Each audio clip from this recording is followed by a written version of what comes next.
Guys ഇന്നത്തെ ഒരു get ready with me കണ്ടാലോ? കുറേ ആയില്ലേ നമ്മൾ കണ്ടിട്ട്.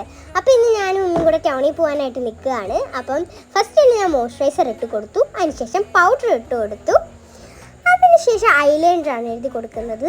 എൻ്റെ ഈ ഒരു കുപ്പിയിലെ ഐലൈനർ തീർന്നു പോയി. അപ്പം ഞാൻ വേറെ കുപ്പിയിലെ ഐലൈനർ എടുത്തിട്ട് ഇതിൻ്റെ ബ്രഷ് തന്നെ അതിനകത്തിട്ടു. കാരണം എനിക്ക് അതാണ് ഇഷ്ടം, എനിക്ക് ഇതിൻ്റെ ബ്രഷാണ് ഇഷ്ടം. അതുകൊണ്ട് ഞാൻ അങ്ങനെ എഴുതി.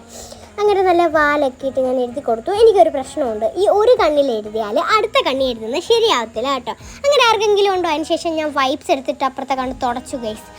അപ്പം അതിനുശേഷം തുടച്ചിട്ട് അത് ഒന്നും കൂടെ എഴുതി കൊടുത്തു. അപ്പോൾ കറക്റ്റായി വന്നിട്ടുണ്ടായിരുന്നു ഗൈസ്. അപ്പം നല്ല വാലക്കിയിട്ട് എഴുതി കൊടുത്തു, കറക്റ്റായിരുന്നു. അതിനുശേഷം മസ്കാര ഇട്ട് കൊടുത്തു, അതിനുശേഷം ലിപ്സ്റ്റിക് ഇട്ട് കൊടുത്തു. ഇപ്പോൾ കുറേ ഞാൻ ഇങ്ങനെ ഒരുങ്ങിയിട്ട്. അപ്പം അതിനുശേഷം മുടിയൊക്കെ കെട്ടിയിട്ട് ഞാൻ വന്നു. ഇതാണ് എൻ്റെ ഔട്ട്ഫിറ്റ് കേട്ടോ. ഇഷ്ടപ്പെട്ടോ? അപ്പോൾ ഇഷ്ടപ്പെട്ടെങ്കിൽ ഒന്ന് കമൻറ്റ് ചെയ്യണേ. അപ്പോൾ ഇന്നത്തെ വീഡിയോ തരുമല്ലോ, ലൈക്ക് ചെയ്യാൻ.